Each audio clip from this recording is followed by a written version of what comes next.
Ready to drift off to dreamland? Hello, my name is Julia. As a little girl growing up in France, I found solace in listening to my mother reading me a story before bed. Stories have always been a way for me to magically escape. Through gentle storytelling and a warming voice, I'll guide you toward a peaceful night's sleep. Discover the healing power of connection and love as we unwind together. Let's create a sacred space for mental well-being. Close your eyes, let go, and let the magic of storytelling lull you into a deep and restorative slumber.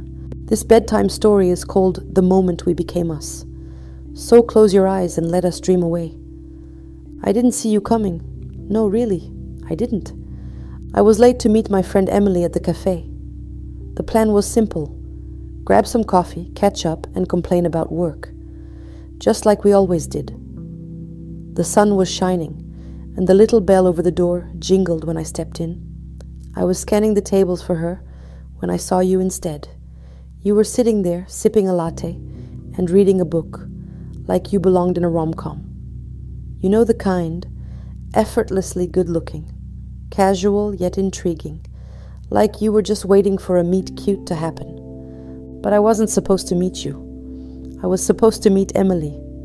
Yet the universe had other plans. Excuse me. Are you waiting for someone? You asked, glancing up from your book with those deep brown eyes that would become both my sanctuary and my downfall. I should have said no. I should have politely walked away and found Emily at her table by the window, where she was already waving me over with an exasperated expression. But something made me pause. Call it fate, call it curiosity.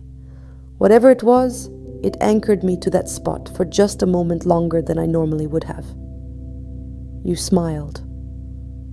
Not one of those overly enthusiastic grins, but something softer, like you were offering me a secret. And I wanted in. I am, I said, glancing back at Emily. But not right now. I can still remember the way your eyebrows lifted slightly. A small hint of surprise crossing your face before you quickly masked it with your calm demeanor.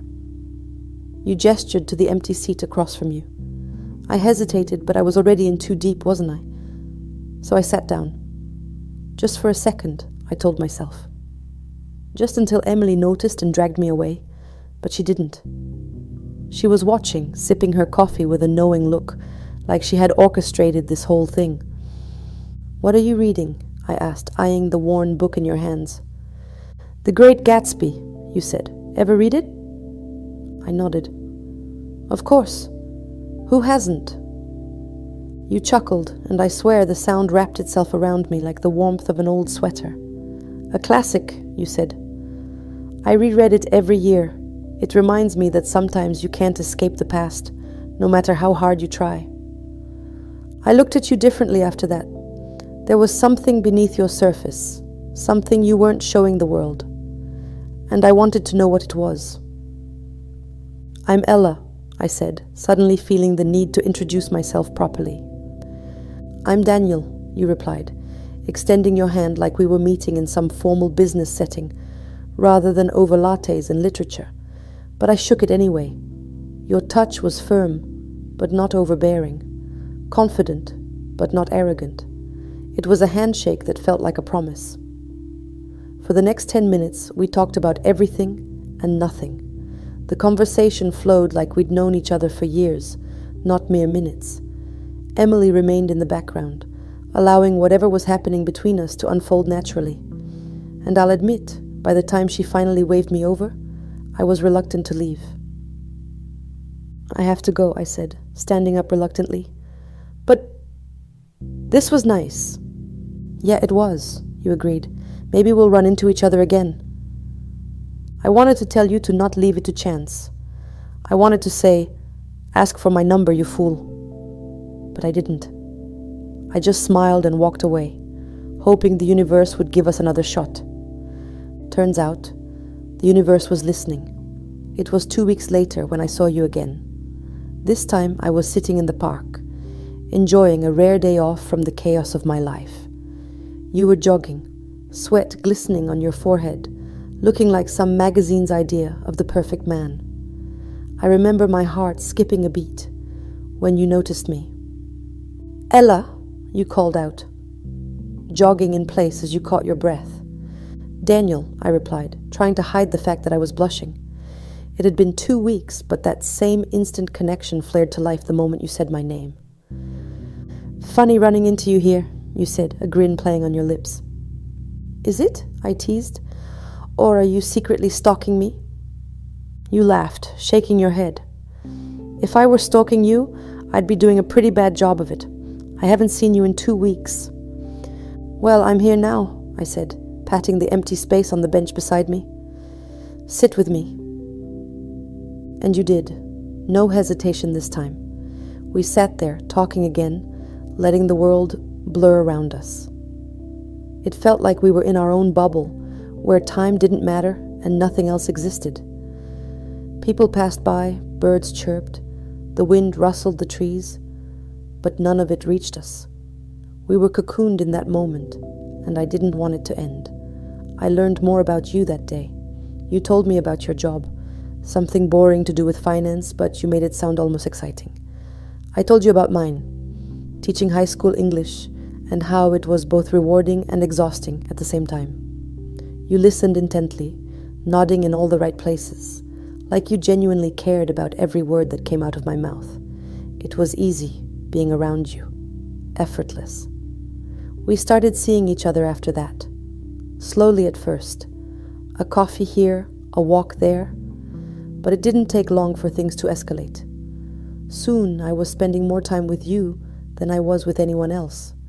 You were charming, funny, and incredibly thoughtful. You always knew when I needed to laugh and when I needed to be held. It was like you had some sort of sixth sense when it came to me. And I started to fall for you. Hard. But here's the thing about falling. Eventually, you have to hit the ground. It was a Wednesday when everything changed. We were at your apartment, lying on the couch, watching some terrible movie neither of us cared about. Your arm was around me, and I was nestled against your chest, feeling completely at peace. But then you shifted, your body tense beneath me. "There's something I need to tell you," you said, your voice low and uncertain. I sat up, looking at you with concern. "What's wrong?" You hesitated. I wasn't completely honest with you about my past. My heart clenched. Those words never led to anything good. "What do you mean?" You ran a hand through your hair, clearly frustrated with yourself. "I've been married before." The air in the room shifted. It was like someone had opened a window during a storm, and now everything was cold and wet and uncomfortable. "Married?" I echoed, my voice barely a whisper. You nodded, not meeting my gaze. "It was years ago. We were young and it didn't work out.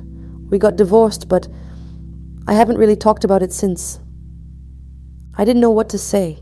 You had dropped a bombshell in the middle of our perfect little world, and I didn't know how to react.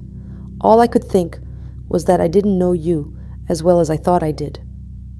"I should have told you sooner," you said, looking at me with regret in your eyes. "I'm sorry. I wanted to be mad.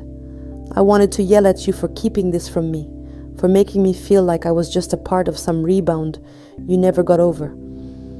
But I couldn't, because deep down I understood. You were scared, scared of letting someone in again, scared of getting hurt. And who could blame you? Love was messy, and you'd been through the ringer before. But still, I needed time to process this. "I need to think," I said, standing up.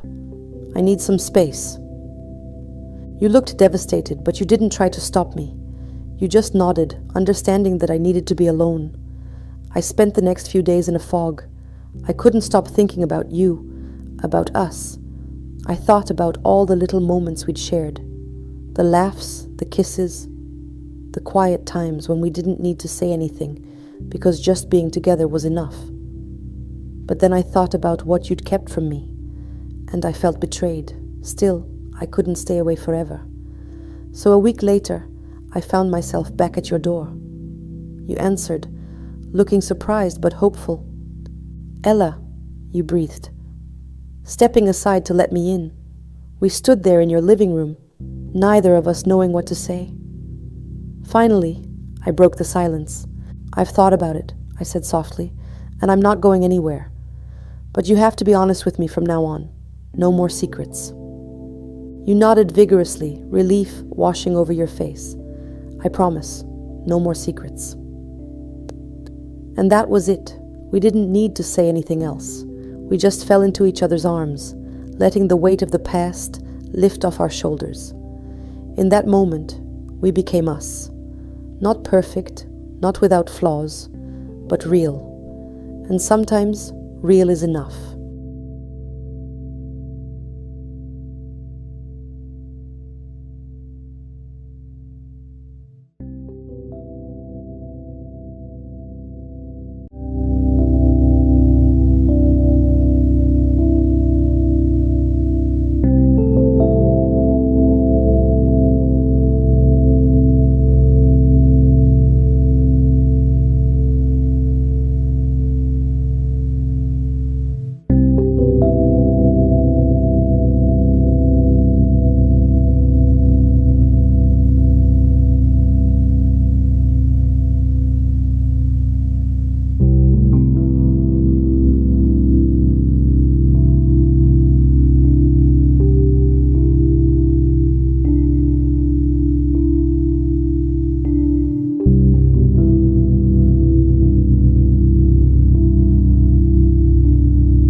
you.